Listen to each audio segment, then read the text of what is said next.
لا الہ نہیں کوئی الہ الا اللہ سوائے ایک اللہ سبحانہ و تعالیٰ کے. تو اس وقت تک لڑو ان مشرکین سے جب تک دین سارے کا سارا اللہ کے لیے نہ ہو جائے، شرک مٹ نہ جائے. فَإِن پھر اگر انتہو وہ باز آ جائیں، فَإِنَّ اللَّهَ پس بے شک اللہ سبحانہ و تعالیٰ بما ساتھ اس کے جو یعملون وہ عمل کرتے تھے، بصیر وہ اس کو دیکھنے والا ہے کہ یہ اپنے بدلنے میں کتنے سچے ہیں. دنیاوی فائدے کے لیے ایمان لائے ہیں یا اللہ کی رضا کے لیے لائے ہیں. وَإِن اور اگر تولوا وہ منہ موڑیں، فَعْلَمُوا پس جان لو ان اللہ بے شک اللہ سبحانہ و تعالیٰ مولاکم تمہارا مولا ہے، تمہارا دوست ہے. نعم المولا کیا خوب دوستی ہے اللہ سبحانہ و تعالیٰ کی، ونعم النصیر اور کیا خوب وہ مددگار ہے.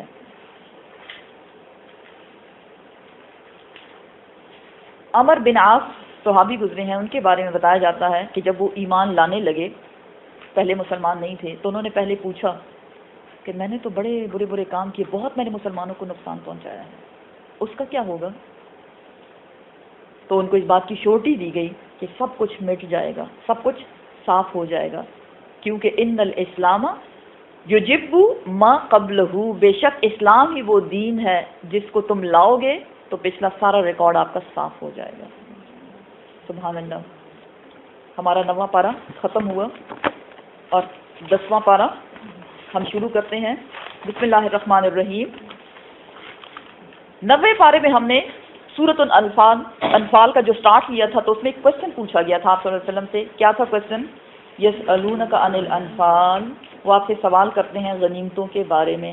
آپ نے وہاں جواب نہیں دیا. غنیمتوں کے بارے میں مال غنیمت جو غزوہ بدر کے بعد ہاتھ لگا ہے، اس کا کیا جائے، کیونکہ پہلا غزوہ تھا. اس سے پہلے امتوں پر غنیمتوں کا مال حرام تھا، وہ اس کو جلا دیا کرتے تھے. آپ صلی اللہ علیہ وسلم کے لیے اس کو حلال کر دیا گیا، لیکن اس کی تقسیم کیسے ہوگی؟ 40 آیات کے بعد 41 آیات میں اللہ سبحانہ و تعالیٰ اس کا جواب دے رہے ہیں. وَعْلَمُوا اور جان لو. کیا جان لو؟ انما بے شک وہ جو تم نے سوال کیا تھا یسألونک عن الانفال کے بارے میں، اب جواب مل رہا ہے. انما بے شک جو غنیمتم جو غنیمتیں تمہارے پاس آئی ہیں، من شیء کوئی بھی چیز چھوٹی یا بڑی، فَأَنَّ پس بے شک للہ اللہ کے لیے ہے سارا کا سارا. مطلب کیا ہے؟ جتنی غنیمتیں باقی بچی، غنیمت کیا ہوتی ہے؟ مال غنیمت وہ مال جو میدان جنگ میں رہ جائے. کس سے؟ وہ جو ہاری ہوئی فوج تھی ان کا جو مال اسباب کچھ بھی تھا، ایک سوئی سے لے کے اونٹ تک، چھوٹی سے چھوٹی چیز سے لے کے بڑی سے بڑی چیز تک، سب جو ہے للہ اللہ کے لیے ہے. مطلب کیا ہے؟ سب کو ایک جگہ جمع کرو. طریقہ بتایا جا رہا ہے. سارے مال غنیمت کا ایک ڈھیر لگا دو. پھر کیا کرو؟ خمسہ اس کا 5واں حصہ، وللرسولی اور رسول کے لیے ہے، ولذی القربى اور رسول کے رشتہ داروں کے لیے ہے، والیتامى اور یتیموں کے لیے ہے، والمساکین اور مساکین کے لیے ہے، وابن السبیل اور مسافروں کے لیے ہے. ان اگر کن تم ہو تم آمن تم ایمان لانے والے، باللہ اللہ سبحانہ و تعالیٰ کی وحدانیت پر، وما اور جو انزلنا اتارا ہم نے علی عبدنا اپنے بندے محمد صلی اللہ علیہ وسلم پر، یوم الفرقان فیصلے والے دن. غزوہ بدر کی طرف اشارہ ہے. کیا اتارا گیا تھا؟ انزلنا کو انڈر لائن کریں، سائڈ پہ لکھ دیں فرشتے. یوما وہ دن جو التقا ملی تھی جمعان دو جماعتیں، کون؟ مسلمان اور کافر. واللہ اور اللہ سبحانہ و تعالی علی کل شیء قدیر ہر چیز پر قدرت رکھنے والا ہے. بے شک ہوگا کیا؟ مال غنیمت کا ایک ڈھیر بنایا جائے گا اور اس کے کیے جائیں گے 5 حصے. 5 حصے کرنے کے بعد سمجھیں اس بات کو آپ، ٹھیک ہے نا؟ مال غنیمت کے 5 حصے بنائے گئے، جن میں سے 4 حصے مجاہدین میں تقسیم کر دیے جائیں گے. مجاہدین کون؟ جو جنگ میں لڑنے والے تھے، ان سب میں 4 حصے تقسیم کر دیے گئے. اب باقی کیا بچتا ہے؟ 5واں حصہ. اب 5ویں حصے کے ساتھ کیا کیا جائے گا؟ 5ویں حصے کے ساتھ جو کہ اللہ کے لیے ہے، اس کا رسول صلی اللہ علیہ وسلم اس کو مزید 5 حصوں میں تقسیم کرے گا.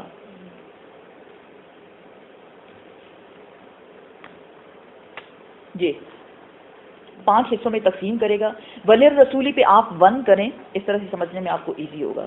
وللرسولی 5ویں حصے کو مزید 5 حصوں میں تقسیم کرنے کے بعد وللرسولی نمبر 1, ولذی القربى نمبر 2, والیتامى نمبر 3, والمساکین 4, وابن السبیل 5.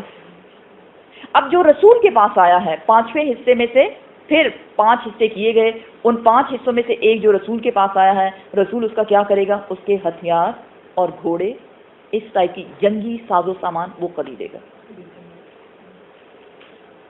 5 حصوں میں سے ایک حصہ اس میں چلا گیا. اب دوسرے حصے میں وہ کیا کرے گا؟ وہ دوسرے حصے کو بنو ہاشم اور بنو مطلب, بنو عبد المطلب یعنی رشتہ دار ذی القربہ جس کو کہا گیا, ان میں تقسیم کر دے گا. 2 چیزیں ہو گئی. تیسرے کے ساتھ وہ کیا کرے گا؟ یتیموں میں دے گا. 4th پارٹ جو ہے وہ مساکین میں تقسیم کیا جائے گا, اور 5th پارٹ جو ہے وہ مسافروں میں تقسیم کر دیا جائے گا. سمجھ آئیے آپ کو؟ ٹھیک ہے نا. مال غنیمت ڈھیر بنایا گیا, اس ڈھیر کے 5 حصے کیے گئے, جس میں سے ایک حصہ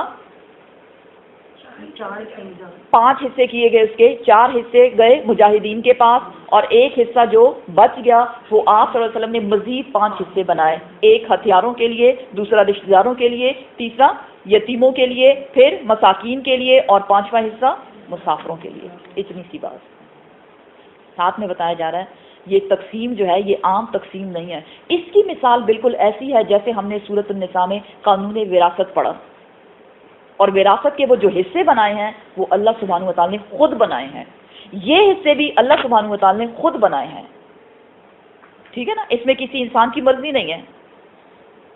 اس لیے کیا کہا جا رہا ہے؟ ان کنتم آمنتم باللہ, اگر تم اللہ پہ ایمان لانے والے ہو تو تم ایسا ہی کرو گے. اٹ مینس مال غنیمت کی تقسیم ایمان کا حصہ ہے. امپورٹنس کا پتہ چلتا ہے اس سے. اور اگر تم اس بات پہ ایمان لائے ہو, اس بات کا تمہیں یقین ہے کہ کیا ہوا جو ہم نے اتارا اپنے بندے پر, کس پر؟ محمد صلی اللہ علیہ وسلم پر. کس دن؟ غزوہ بدر والے دن, جب 2 جماعتوں کا آپس میں آمنا سامنا ہوا, مسلمان اور کافر. جب ان کی لڑائی ہوئی تو اللہ سبحانہ وتعالی نے کیا نازل کیا؟ فرشتوں کی مدد. یہاں بتانا یہ مقصود ہے کہ اے انسان, اے مسلمان, اے صحابہ کرام, یہ مال غنیمت جو ملا ہے یہ تمہاری بہادری کا بدلہ نہیں ہے. کیونکہ تم لڑے کس لیے ہو؟ مال کے لیے نہیں لڑے. کس لیے لڑے؟ اللہ کی رضا کے لیے لڑے ہو. اور جو تم لڑے ہو وہ تمہاری لڑائی تو تھی نہیں. کون لڑا تمہاری طرف سے؟ فرشتے. تو ان کو یہ بات ریئلائز کرانے کے لیے کیا بتایا جا رہا ہے؟ اگر تم اس بات پہ بھی ایمان لاتے ہو کہ جو کچھ اتارا گیا تھا اس دن, غزوہ بدر والے دن, فرشتے وہ اللہ سبحانہ وتعالی کی طرف سے تھے, اور بے شک اللہ سبحانہ وتعالی ہر چیز پہ اپنی قدرت رکھتا ہے. وہ چاہے تو 313 لوگ جو ہیں ان کو غالب کر دے. کس پہ؟ 1000 لوگوں پہ. 1000 تھے نا کافر لوگ. اب تھوڑا سا غزوہ بدر کے بارے میں بتایا جا رہا ہے کہ کیا تھا اس دن حال اور کیا کیا ہوا. جب انتم تھے تم بالعدوۃ دنیا, وادی کی اس جانب. کون سی وادی؟ مدینہ کی اس طرف. کیونکہ مسلمان مدینہ سے نکلے تھے نا. مسلمان کہاں تھے؟ صحابہ کرام کدھر تھے آپ صلی اللہ علیہ وسلم کے ساتھ؟ مدینہ منورہ میں. تھوڑا سا پھر میں ریمائنڈ کروا دوں, غزوہ بدر میں ہوتا کیا ہے؟ ابو سفیان تجارتی قافلہ جس میں 40 لوگ تھے, کوئی ہتھیار نہیں, وہ واپس آ رہا ہے شام سے مکہ کی جانب. ابو سفیان نے اطلاع دی, ان کو پیغام بھجوایا مکے والوں کو, کیونکہ وہ مکے والوں کا مال لے کے گئے تھے. یہ ایک بزنس ٹور تھا اس کا, بہت سے سرداروں کا مال اس میں شامل تھا, صرف ابو سفیان کا نہیں. ابو سفیان اس قافلے کے صرف لیڈر تھے. انہوں نے ان کو پیغام پہنچایا کہ ہمیں لگتا ہے کہ راستے میں مسلمان ہمیں کہیں لوٹ نہ لیں, تو تم آ کے ہماری مدد کرو. ادھر سے مکہ والوں نے, ان کے سرداروں نے کیا کیا؟ فل فلیج تیاری کے ساتھ وہ گئے اپنے قافلے کو پروٹیکٹ کرنے کے لیے اور مسلمانوں سے لڑنے کے لیے. یہاں اللہ کی طرف سے وہی نازل ہوئی کہ تم مسلمان کیا کرو گے؟ تم نے کفار مکہ کے لشکر سے لڑنا ہے جو لڑائی کی غرض سے آ رہے ہیں. جبکہ پچھلے پارے میں ہم نے کیا پڑھا؟ مومنوں کو یہ بات پسند نہیں آئی اور ان کو لگ رہا تھا جیسے وہ اپنے ہاتھوں خودکشی کرنے جا رہے ہیں. 3 گنا زیادہ لوگ کیسے مقابلہ کریں گے؟ تو اللہ سبحانہ وتعالیٰ نے ان کو خوشخبری سنائی. کس بات کی؟ فرشتوں کی. کتنے فرشتوں سے مدد ہوگی؟ 1000 فرشتوں سے. اور حدیث کیا بتاتی ہے؟ 500 کے لیڈر کون تھے؟ حضرت جبرائیل علیہ السلام، اور 500 کے حضرت میکائیل علیہ السلام. یہ پیچھے ہم سب کچھ پڑھ چکے. اب یہاں یہ بتایا جا رہا ہے کہ اس وقت کو یاد کرو جب تم وادی کی اس جانب تھے، مین مدینہ کے قریب کی جانب، اور وہم بالعدوۃ القصوى، اور وہ لوگ جو تھے کفار جو تھے وہ وادی کی دوسری جانب تھے، مین وہ مکہ کے قریب تھے. ویژولائز کریں تو سمجھ آئے گی آپ کو. والرکب، اور جو قافلہ تھا، اسفل منکم، وہ تم سے نیچے کی جانب تھا. یوں ویژولائز کریں، ادھر مسلمان، ادھر کفار، اور قافلہ اس طرف. قافلہ آیا اور آرام سے گزر گیا، پہنچ گیا اپنی جگہ پہ. کیوں کہ مسلمانوں کا مقصد کیا تھا؟ ان سے مال چھیننا نہیں، بلکہ کیا کرنا تھا؟ سامنے کفار سے لڑائی لڑنی تھی. اب یہاں یہ بتایا جا رہا ہے تم وادی کی اس جانب تھے، کفار وادی کی اس جانب تھے، اور جو قافلہ تھا وہ تم سے نیچے کی طرف تھا. ولو، اور اگر، تواعدتم، اگر تم سے وعدہ کیا جاتا، لختلفتم، البتہ تم اختلاف کرتے، فی المیعاد، اس مقررہ وقت میں. یہ کیا بتایا جا رہا ہے؟ ہوا یہ کہ جب مسلمان پہنچے وہاں تو کافروں نے اچھی جگہ پہ قبضہ کر لیا تھا، پانی بھی ان کے پاس، ساری فیسلٹیز ان کے پاس. ایک تو یہ وجہ بتائی گئی کہ اگر تم وعدہ کرتے، مین فل فلیج پلاننگ کے ساتھ، کہ تم ہم سے لڑو گے، ہم تم سے لڑیں گے، اور لڑائی کے لیے ایک وقت مقرر ہوتا، تو اگر تم اپنی حالت کو دیکھتے تو تم وہاں سے بھاگ جاتے. تم اس میں اختلاف کرتے، نہیں ہم نے تو نہیں لڑنا. کیوں؟ نہ تمہارے پاس فیسلٹیز ہیں، نہ تمہارے پاس لوگ ہیں، نہ تمہارے پاس ہتھیار ہیں. لیکن یہ حوصلہ کدھر سے آیا؟ کہاں سے آیا؟ اللہ سبحانہ وتعالیٰ کی مدد کی طرف سے آیا، کہ جب اللہ نے ان کے دلوں کو مطمئن کر دیا. ولیکن، اور لیکن، لیقضی، تاکہ فیصلہ ہو جائے. کون سا؟ اللہ سبحانہ وتعالیٰ کی طرف سے، امرن، وہ کام جو کان مفعولا، جو ہو کے رہنا تھا. کیونکہ پیچھے ہم پڑھ چکے اللہ کا مقصد کیا تھا؟ حق حق ہو جائے اور باطل، حق ثابت ہو جائے اور باطل مٹ جائے. اللہ سبحانہ وتعالیٰ اپنے ہی ہاتھوں ان سارے سرداروں کو لے آیا، مسلمانوں کے سامنے کھڑا کیا، اور سب مارے گئے. موسٹلی سردار مارے گئے، تاکہ اللہ سبحانہ وتعالیٰ کافروں کی جڑ کاٹ دے. دیکھیں درخت کس پہ کھڑا ہوتا ہے؟ اس کی جڑ پہ. تو کسی بھی قافلے کا، کسی بھی قبیلے کی جو جڑ جو ہے وہ اس کا لیڈر ہوتا ہے. تو لیڈر تو سارے مار دیے گئے تاکہ کافروں کی جڑ کاٹ دی جائے. اور کیا مقصد کیا ہے؟ اللہ نے جو کروانا تھا، اس وجہ سے اللہ نے وہ سارے، وہ کہتے ہیں سرکمسٹانسز اس طرح سے بنا دیے، وسیلے سب کچھ اس طرح سے بنا دیا. لیہلکا، تاکہ ہلاک کر دے، ہلاک ہو جائے، من، وہ شخص جو ہلاکا، جو ہلاک ہو، ام بینۃ، روشن دلیل پر. ویحیا، اور زندہ کر دے، من، اس کو جو حیا، جو زندہ رہے، ام بینہ، روشن دلیل پر. مطلب کیا بتایا جا رہا ہے؟ کہ کفر اور حق کی جو لڑائی ہے، اگر کوئی کافر رہنا چاہے تو اس کے لیے بھی دلیل ختم کر دی جائے، حجت تمام ہو رہی ہے بیسیکلی. اور اگر کوئی مومن بن کے رہنا چاہے تو اس کے لیے بھی حجت تمام کر دی گئی.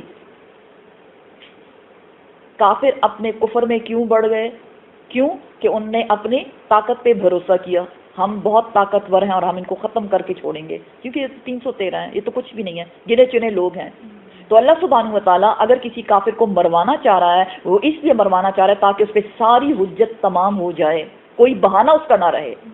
اور مومنوں میں سے جن کو زندہ رکھنا چاہے وہ بھی سر بلند کر کے زندہ رہیں، یہ کہہ کے کہ بے شک میں ایمان لایا اپنے رب پہ جس نے مدد کی ہماری غیب کے خزانوں سے. سمجھ آئیے آپ کو؟ اس آیت کا مطلب یہ ہے، روشن دلیل، کھلی دلیل کا مطلب یہ ہے اللہ کی مدد. وَإِنَّ اللَّهَ، اور بے شک اللہ سبحانہ وتعالیٰ، لَسَمِيعٌ، البتہ سننے والا ہے، علیم، اور وہ جاننے والا ہے. وہ سن رہا تھا ان دعاؤں کو جب مسلمان کر رہے تھے، کس لیے؟ یا اللہ مدد کرنا، یا اللہ حفاظت کرنا، یا اللہ ہمیں آسانیاں دے. آپ صلی اللہ علیہ وسلم کے بارے میں کہا جاتا ہے کہ آپ صلی اللہ علیہ وسلم اپنے سر کو سجدے میں رکھے ہوئے دعائیں مانگ رہے تھے. کیا؟ یا حی یا قیوم برحمتک استغیث، اللہ سے مدد، حی یا قیوم کیونکہ موت اور زندگی کا معاملہ تھا. حی کون؟ ہمیشہ زندہ رہنے والا. قیوم ہمیشہ قائم رہنے والا. تو یا اللہ دیکھنے سے تو کیا لگ رہا ہے جیسے ہم موت کے منہ میں خود جا رہے ہیں، لیکن تو ہی ہے بچانے والا اور تو ہی اسلام کو قائم رکھنے والا ہے. تو ہی ہماری مدد کر. تو اللہ سبحانہ و تعالیٰ تمہاری دعاؤں کو سن رہا تھا اور وہ جانتا تھا کہ تمہاری حالت کیا ہے. اس جب اور یاد کرو، کیا کرو؟ یاد کرو اس وقت کو، یوریکہم اللہ، جب وہ یاد کرو اس وقت کو جب اللہ سبحانہ و تعالیٰ دکھا رہا تھا ان کو، فی منامکا، تمہاری نیند میں، تمہارے خواب میں. منامکا کو انڈر لائن کریں، کا کے اوپر چھوٹا سا سوات کر دیں. آپ صلی اللہ علیہ وسلم کی طرف اشارہ ہے. آپ صلی اللہ علیہ وسلم کو خواب دکھایا گیا، جنگ سے پہلے کی بات ہے. یاد کرو اے محمد صلی اللہ علیہ وسلم اس احسان کو جو اللہ نے تم پہ کیا. کیا کہ اس نے تمہارے خواب میں تم کو دکھایا. کون؟ وہ کون؟ کافر، کفار مکہ، ان کی فوج. قلیلاً، تھوڑی، 1000 نہیں دکھائی، تھوڑے لوگ دکھائے. ولو، اور اگر اراکہم، وہ دکھاتا ان کو تمہارے خواب میں، کثیراً، زیادہ، اگر وہ زیادہ دکھا دیتا، 1000 ہی دکھا دیتا تو کیا ہوتا؟ لفشلتم، البتہ تم ہمت ہار جاتے، کیونکہ ان کا روب دل پہ پڑ جاتا نا، اتنے زیادہ لوگ کیسے لڑیں گے. اللہ سبحانہ و تعالیٰ نے، دیکھیں یہ بھی معجزہ ہے، یہ بھی غیبی مدد اس کو کہتے ہیں. کیونکہ جب آپ زیادہ چیز کو دیکھتے ہیں تو دل پہ ایک روب آ جاتا ہے، آپ ڈر جاتے ہیں، سہم جاتے ہیں. نہیں، اگر اللہ سبحانہ و تعالیٰ ان کو تمہارے خواب میں ان کی ریئل جتنی کوانٹیٹی تھی وہ دکھاتا 1000 کی تو کیا ہوتا؟ نمبر 1 لفشلتم، البتہ تم ہمت ہار جاتے. اور نمبر 2 لتنازعتم، البتہ تم اس میں اختلاف کرتے، جھگڑتے ایک دوسرے سے کہ یہ ہم کیا کر رہے ہیں، موت کے منہ میں جا رہے ہیں. فی الامر، اس فیصلے میں جو کیا گیا تھا لڑنے والا. ولیکن، اور لیکن، اللہ سبحانہ و تعالیٰ سلم، اس نے تم کو سلامت رکھا. کس چیز سے؟ ہمت ہارنے سے اور لڑائی جھگڑے سے، آپس کے لڑائی جھگڑے سے. دیکھیں ایک گروپ ہے جو جا رہا ہے لڑنے کے لیے کفار کے گروپ سے، ان کے فوج سے. تو اگر وہ جو فوج ہے مسلمانوں کی وہ آپس میں لڑنا شروع کر دیں تو دوسرے کا مقابلہ کیسے کریں گے؟ اللہ سبحانہ و تعالیٰ نے تم کو سلامت رکھا. ایسا کرنے سے نہ تم ہمت ہارے اور نہ تم نے ایک دوسرے کے ساتھ اختلاف کیا. انہو، بے شک وہ، علیم، وہ جاننے والا ہے. کیا؟ بذات الصدور، سینوں کے راز. اللہ کو سب پتا ہے کون کس نیت سے لڑ رہا ہے، کیا کرنے آیا ہے. وَإِذْ، اور جب، یُریکُمُہُم، اور جب دکھایا ان کو. اب یہ حقیقت والی بات ہے، وہ تو خواب والی بات تھی نا جنگ سے پہلے. اب حقیقت میں کیا ہو رہا ہے؟ جب حقیقت میں دکھایا ان کو. اذ، جب، التقیتم، تم ملے، مطلب جب لڑائی آمنے سامنے ہوئے تم ایک دوسرے کے، کفار اور مسلمان. فی اعینکم،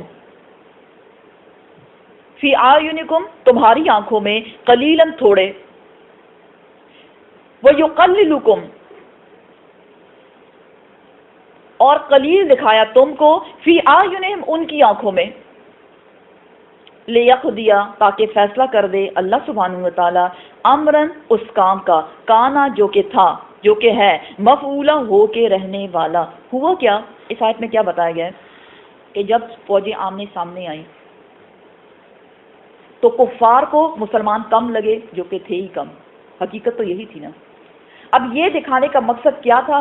یہ دکھانے کا مقصد یہ تھا کہ کفار اگر مسلمانوں کو زیادہ دیکھ لیتے، ان فرشتوں کو بھی بیچ میں دیکھ لیتے تو وہ تو انہوں نے تو نہیں لڑنا تھا، وہ تو واپس چلے جاتے. جبکہ اللہ سبحانہ و تعالیٰ چاہتے تھے کہ یہ لڑیں اور کافروں کی جڑ کاٹ دی جائے. اس لیے اللہ سبحانہ و تعالیٰ نے ان کو جمانے کے لیے کہ پیچھے نہ پلٹیں، نہیں ہم نے لڑنا ہے، مسلمانوں کو کم دکھایا ان کو لڑنے کے لیے. جبکہ دوسری طرف اللہ سبحانہ و تعالیٰ نے مسلمانوں کو، کافر جو کہ بہت زیادہ تھے، ان کو کم دکھایا. کیوں؟ تاکہ مسلمان ہمت نہ ہاریں. اب سمجھ میں آئی آپ کے؟ یہ سب غیبی مدد اس کو کہتے ہیں. وَإِلَى اللَّهِ، اور اللہ ہی کی طرف. ترجع الامور، سارے کے سارے کام لوٹائے جاتے ہیں. بے شک جس کام کا اس نے فیصلہ کر دیا وہ ہو کے رہتا ہے. کن فیکن، وہ کہتا ہے ہو جا، پس وہ کام ہو جاتا ہے۔ یا ایھا الذین آمنو، اے لوگو جو ایمان لائے، اے ایمان والوں۔ اب اس آیت میں مسلمانوں کو سکھایا جا رہا ہے آداب جنگ کرنے کا طریقہ کیا ہے، کن کن رولز کو فالو کرنا ہے۔ اذا، جب، لقیتم، تم ملو، فئتن، کسی جماعت سے، کسی فوج سے، تو کیا کرو، فثبتو، جب تم مقابلے کی حالت میں ہو تو تم کیا کرو، فثبتو، جم جاؤ، ہمت نہیں ہارنی، حوصلہ بڑھانا ہے۔ اور کیا کرنا ہے، جنگ کے دوران کیا بتایا جا رہا ہے، وَاذْكُرُوا اللَّهَ، اللہ کا ذکر کرو، سبحان اللہ، جنگ کے دوران اللہ کا ذکر کرو۔ الحمدللہ ہم جنگ میں ہیں یا امن میں ہیں؟ امن میں ہے نا، الحمدللہ کتنا ذکر کرتے ہیں ہم اللہ کا، اللہ ہمیں توفیق دے۔ اللہ سبحانہ وتعالیٰ دیکھیں، یا ایھا الذین آمنو، اس سے مراد ہم سب سے بات ہو رہی ہے۔ جو بھی اس بات کا دعویٰ کرتا ہے کہ میں مومن ہوں، میں مسلمان ہوں، ہم سب سے مخاطب ہیں اللہ سبحانہ وتعالیٰ۔ جب بھی تم ملو کسی گروپ سے، کسی لڑنے والے سے میدان جنگ میں، تو کیا کرو، سب سے پہلے ہمت نہیں ہارنی۔ اور ہمت انسان کب نہیں آتا، جب وہ اپنے آپ کو اللہ کے حوالے کر دیتا ہے۔ لیکن جب وہ یہ دیکھتا ہے میرے پاس کیا ہے کیا نہیں ہے، میں لڑ سکتا ہوں یا نہیں لڑ سکتا، تو اس کی ایمان کی طاقت ضائع ہو جاتی ہے۔ اور جہاں ایمان کی طاقت نہیں، وہاں چاہے آپ کے پاس بہت سے ہتھیار ہوں، بہت سے لوگ ہوں، لیکن فائدہ کچھ بھی نہیں، جو آج کل ہو رہا ہے۔ آپ کو پتہ ہے کیا حال ہو رہا ہے مسلمانوں کا۔ وَاذْكُرُوا اللَّهَ، اور ذکر کرو اللہ سبحانہ وتعالیٰ کا، کثیراً، بہت زیادہ، سبحان اللہ، الحمدللہ، اللہ اکبر، لا الہ الا اللہ، یہ سب اذکار ہیں اللہ سبحانہ وتعالی، لعلکم تفلحون، تاکہ تم کامیاب ہو جاؤ۔ یہ ہے کامیابی کا راز۔ اور یہ کامیابی کا راز صرف میدان جنگ کے لیے نہیں، ہر انسان جو بھی جس میدان میں بھی ہے، چاہے وہ ماں ہے، چاہے وہ بیوی ہے، چاہے وہ بیٹی ہے، چاہے وہ بہن ہے، ثابت قدم رہیں اور اللہ کا ذکر کریں۔ کوئی آپ کا کچھ نہیں بگاڑ سکتا۔ ہم ہمت ہار جاتے ہیں، فلاں بھی میرا خیر خواہ نہیں ہے، اور فلاں بھی سازشیں کر رہا ہے، فلاں بھی سازشیں کر رہا ہے۔ آپ صلی اللہ علیہ وسلم کے خلاف کتنی سازشیں لڑی گئیں، کتنی سازشیں کی لوگوں نے، لیکن اس کے باوجود اللہ نے بچا لیا آپ کو۔ کیوں؟ کیونکہ آپ ثابت قدم رہے اور آپ اللہ کا ذکر کرتے رہے۔ آج ہم سب کا یہ وظیفہ ہمیں مل گیا، ہم کہتے ہیں نا کوئی وظیفہ دیں، بڑی مشکل میں ہیں ہم، ثابت قدم رہیں، ہمت نہیں ہاریں، اور اللہ کو ذکر کریں بہت زیادہ، کثیراً، لعلکم تفلحون، تاکہ تم فلاح پاؤ، تاکہ تم کامیاب ہو جاؤ، اگر کامیابی چاہیے تو۔ وَاطیعوا اللہ، اور اطاعت کرو اللہ کی۔ پوائنٹ نمبر 1، فثبتوا 1، واذکروا اللہ کثیراً نمبر 2، پوائنٹ نمبر 3، وَاطیعوا اللہ، اللہ کی اطاعت کرو، وَرَسُولَہُ، پوائنٹ نمبر 4، اور رسول کی بھی اطاعت کرو، وَلَا تَنَازَعُوا، اور نہ تم تنازع کرو، جھگڑو مت، نمبر 5۔ میں ریپیٹ کرتی ہوں، فَاثْبُتُوا نمبر 1، وَاذْكُرُوا اللَّهَ كَثِيرًا نمبر 2، اطیعوا اللہ 3، وَرَسُولَهُ 4، وَلَا تَنَازَعُوا، اور نہ تم جھگڑو 5،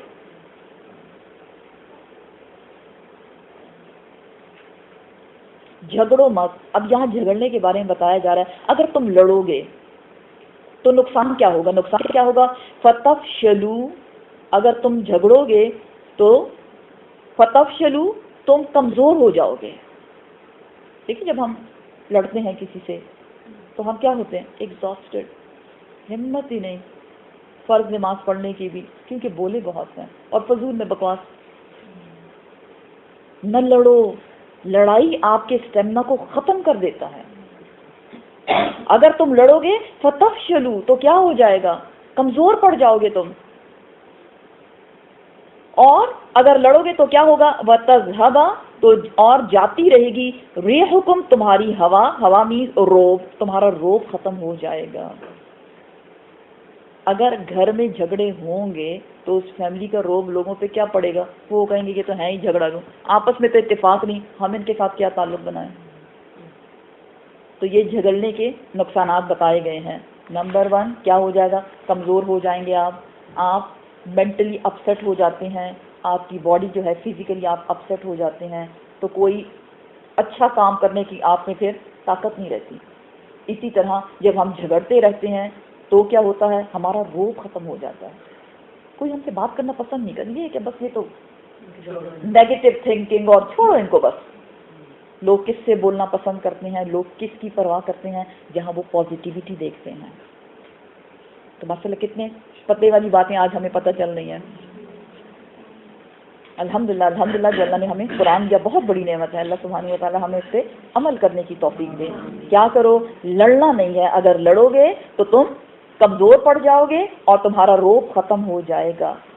پوائنٹ نمبر 6، وَاصْبِرُوا، صبر سے کام لو، سب سے ضروری پوائنٹ صبر۔ کیوں صبر سے کام لو؟ ان اللہ، بے شک اللہ سبحانہ و تعالیٰ، مع الصابرین، صبر کرنے والوں کے ساتھ ہے۔ وبشر الصابرین، صبر کرنے والوں کو خوشخبری سنا دو۔ کس چیز کی خوشخبری؟ کامیابی کی خوشخبری، جنت کی خوشخبری، سکون کی خوشخبری، نعمتوں کی خوشخبری، ساری خوشخبریاں انہی کے لیے ہیں جو صبر کرے گا۔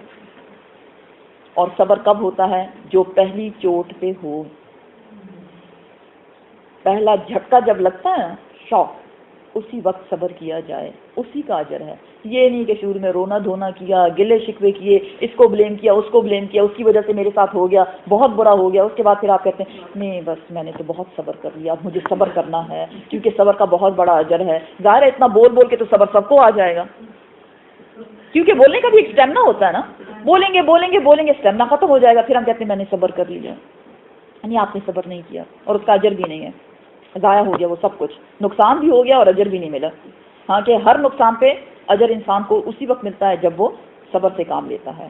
ولا، اور نہ، تکونو، تم ہو جاؤ، کالذین، مانند ان لوگوں کے، خرجو، وہ نکلے، من دیارہم، اپنے گھروں سے، بطرن، اتراتے ہوئے، شو آف کرتے ہوئے، تکبر کرتے ہوئے، ورئاء الناس، اور لوگوں کو دکھاتے ہوئے۔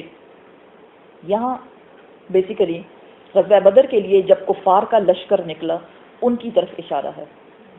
کفار کے لشکر نے کیا کیا؟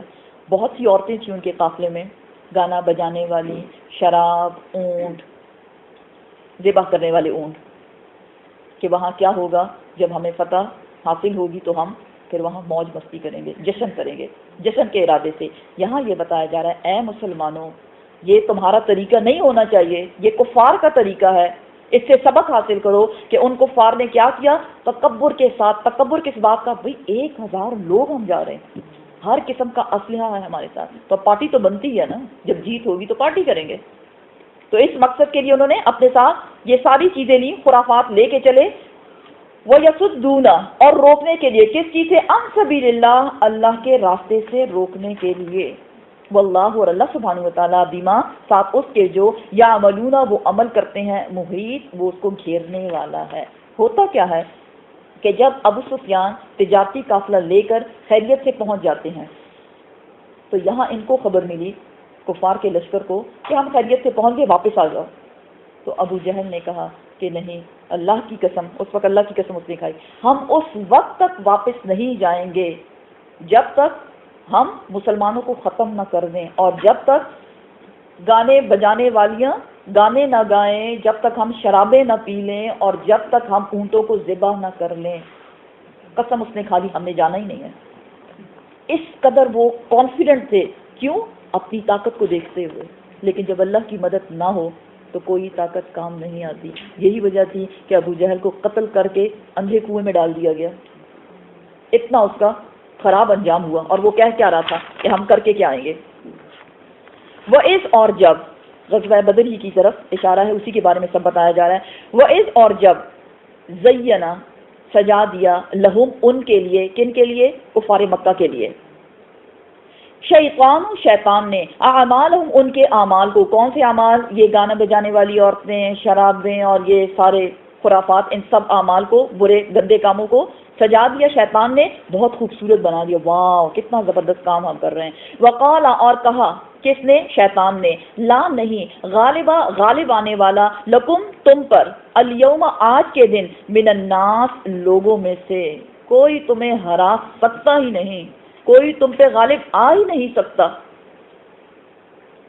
وَإِنِّي اور بے شک میں، شیطان کہہ رہا ہے کفار مکہ سے، کیا کہہ رہا ہے؟ وَإِنِّي اور بے شک میں، جارن کا مطلب ہے ہمسایہ، یہاں اس سے مراد دی جائے گی مددگار یا دوست، لکم تمہارا، میں دوست ہوں تمہارا، فلما لیکن پھر کیا ہوا، فلما پھر جب، تراءت دیکھا اس نے، کس نے؟ شیطان نے، الفئتان دونوں جماعتوں کو، نکسا وہ بھاگا علی عقبی اپنے پاؤں پر، الٹے پاؤں بھاگ گیا۔ پہلے کیا کہتا ہے؟ میں تمہارے ساتھ ہوں۔ روایات یہ بتاتی ہیں، احادیث میں ہے کہ سراقہ بن مالک جو کہ سردار تھا بنو بکر بن کنانہ کا، بنو بکر بن کنانہ ایک قبیلہ تھا، اس کے سردار تھا، اس کا نام تھا سراقہ بن مالک، اس کی شکل میں شیطان آیا تھا اور اپنے ساتھ بہت سے شیطانوں کے لشکر لے کر آیا تھا۔ تو کفار اور بھی زیادہ خوش ہو گئے، انسانوں کی شکل میں آئے تھے نا، ویسے شیطان کیا ہے؟ جن ہے، لیکن وہ اپنے ساتھ اور بہت سے اپنے شیطانوں کے لشکر لے کر آیا انسانوں کی شکل میں، اور ان کو بتایا ہم تمہارے ساتھ ہیں۔ لیکن جب اس نے دیکھا، کس کو دیکھا؟ دو جماعتیں جب آپس میں ملی، وقالا اور کہا، انی بے شک میں، میں بری الذمہ ہوں، منکم تم سے۔ پہلے تو اس نے ذمہ داری لے لی کہ میں تمہارا دوست ہوں، اب کیا کہہ رہا ہے؟ نہیں، کیوں کہہ رہا ہے؟ انی بے شک میں، ارا میں دیکھتا ہوں، ماں جو لا نہیں، ترونا تم دیکھتے۔ کیا دیکھ رہا تھا؟ یہ فرشتے دیکھے اس نے، اس لیے وہ الٹے پاؤں بھاگ گیا۔ انی بے شک میں، اخاف اللہ مجھے تو اللہ سے بڑا ڈر لگتا ہے۔ کیسا والا ڈر؟ کہ کہیں میں ہلاک نہ کر دیا جاؤں، فرشتے مجھے مار دیں گے۔ اپنے مرنے کا ڈر تھا، یہ نہیں کہ وہ متقی ہو گیا، اللہ سے ڈرتا ہے۔ کیا کہہ رہا ہے؟ انی بے شک میں، اخاف اللہ مجھے رب سے، اللہ سے ڈر لگتا ہے، ہلاکت کا ڈر بیسیکلی۔ واللہ اور اللہ سبحانہ وتعالی شدید العقاب سخت سزا دینے والا ہے۔ اذ یقول اور یاد کرو اس وقت کو جب کہا، منافقین نے کہا، منافق کو پتہ ہے نا آپ کو کون ہوتا ہے؟ مسلمان کہتا ہے اپنے آپ کو، لیکن وہ اس کے قول اور فعل میں تضاد ہوتا ہے۔ والذین اور وہ لوگ جو فی قلوبہم ان کے دلوں میں مرض تھا، کس چیز کا مرض؟ نفاق کا مرض، منافقت تھی لیکن ان کے دل میں تھی۔ یہاں دو قسم کے لوگ بتائے جا رہے ہیں، ایک منافقین کھلم کھلا جو منافقین تھے، اور ایک وہ لوگ جن کے دل میں منافقت تھی ابھی منہ پہ نہیں آئی تھی۔ کہا انہوں نے، کیا کہا انہوں نے؟ غرہ دھوکے میں ڈالا، ہؤلائی ان لوگوں کو، دینہم ان کے دین نے۔ کن لوگوں کو؟ ان مسلمانوں کو۔ یہ کیا کریزی پیپل، دماغ خراب ہو گیا ان کا، 313 لوگ لے کے چلے ہیں ہزاروں کا مقابلہ کرنے کے لیے۔ اللہ سبحانہ تعالیٰ فرماتے ہیں ایسا نہیں ہے۔ ومن اور جو یتوکل بھروسہ کرے گا، اللہ اللہ پر، اللہ سبحانہ وتعالیٰ پر جو بھروسہ کرے گا، فإن اللہ پس بے شک اللہ سبحانہ وتعالیٰ عزیز حکیم وہ تو غالب ہے، حکمت والا ہے۔ ومن یتوکل علی اللہ فہو حسبہ ومن یتق اللہ یجعل لہ مخرجا جو بھی اللہ پہ بھروسہ کرے گا اللہ اس کو ہر مصیبت سے نکالے گا۔ جو اللہ پہ بھروسہ کرے گا اللہ اس کے لیے کافی ہو جائے گا، پھر اللہ غیب کے خزانوں سے ان کی مدد کرے گا، کیونکہ 313 لوگ کس پہ غالب آئے؟ ہزاروں کافروں پہ۔ کس وجہ سے؟ اللہ سبحانہ وتعالیٰ نے ان کی مدد کی، کیونکہ انہوں نے اپنے آپ کو اللہ کے حوالے کر دیا تھا۔ اب بتایا جا رہا ہے، سین بتایا جا رہا ہے میدان جنگ کا، ولو اور اگر، ترا تم دیکھتے، اذ جب، یتوفا فوت کر رہے تھے، فوت کیے جا رہے تھے، الذین کفروا کافروں کو، جب کافروں کو مارا جا رہا تھا میدان جنگ میں، کون ان کو فوت کر رہے تھے؟ الملائکۃ ملائکہ، فرشتے، یضربون وہ مار رہے تھے، ضربیں لگا رہے تھے، وجوہہم ان کے چہروں پر، وادبارہم اور ان کی پیٹھوں پر۔ یہ تو میدان جنگ کے بارے میں بتایا جا رہا ہے، لیکن احادیث بتاتی ہیں کہ کافر چاہے میدان جنگ میں نہ بھی ہو اس کی جان ایسی ہی نکالی جاتی ہے، موت کا فرشتہ آتا ہے اس کے پاس اور یضربون وجوہہم وادبارہم ان کے چہروں پہ، ان کے پیٹھوں پہ ضربے لگاتا ہے اور ان سے کہتا ہے اخرجوا نکالو اپنی جانوں کو، اور ان کی روحوں کو کھینچ کے ان کے بدن سے ایک ایک پور سے نکالی جاتی ہے، اور وہ بھاگتی ہے ان کے جسموں کے اندر، اتنا بھاگتی ہے کہ وہ ٹکڑے ہو جاتی ہے، پھر ایک ایک ٹکڑے کو ان کے جسم سے نکالا جاتا ہے۔ استغفر اللہ. لیکن یہاں جو بتایا جا رہا ہے یہ غزوہ بدر کے بارے میں کہ ان کو مار پڑتی ہے. وذوقوا اور چکھو عذاب الحریق جلنے والا عذاب. ابھی تو جان نکالی جا رہی ہے، جیسی جان نکلے گی پھر برزخ میں کہاں جاؤ گے؟ جہنم میں، دوزخ میں، ادھر ہی رہو گے اور قیامت کے روز بھی تمہارا بدلہ جو ہے وہ تمہیں جہنم کی آگ ہی سے دیا جائے گا. ذالک یہ جو سب کچھ ہوا، بما بوجہ اس کے جو قدمت جو آگے بھیجا، ایدیکم ان کے ہاتھوں نے، وان اللہ اور بے شک اللہ تعالیٰ لیسا نہیں ہے بظلام للعبید ظلم کرنے والا اپنے بندوں پر. اللہ اپنے بندوں پہ ظلم نہیں کرتا. اللہ نہیں چاہتا کہ وہ اپنے بندوں کو ان کے چہروں پہ اور ان کی پیٹھوں پہ مارے. لیکن کیا بتایا جا رہا ہے؟ یہ سب کچھ اس وجہ سے ہے جو ان کے ہاتھوں نے آگے بھیجا. کیا بھیجا ان کے ہاتھوں نے؟ کیا کرتے تھے کفار؟ اللہ کے راستے سے روکنا اور اپنے مال کو اللہ کے راستے سے روکنے میں خرچ کرنا، مسلمانوں کو تکلیفیں دینا، رسول کو تکلیف دینا. تو اللہ سبحانہ و تعالیٰ نے کیا کیا؟ ان کے خاتمہ جو تھا وہ بھی بہت برے طریقے سے کیا. کدأب آل فرعون، یہ جو ہوا یہ کیسا ہے؟ یہ بالکل ان کی حالت ایسی ہے جیسے آل فرعون کی تھی. آل فرعون کے ساتھ بھی یہی ہوا نا کہ اللہ نے ان کو غرق کر دیا. والذین اور وہ لوگ جو من قبلہم جو ان سے پہلے گزرے. کون پہلے گزرے؟ کون پہلے گزرے؟ قوم نوح، قوم عاد اور قوم سمود اور قوم لوط اور قوم شعیب. سب کا یہی حال ہوا.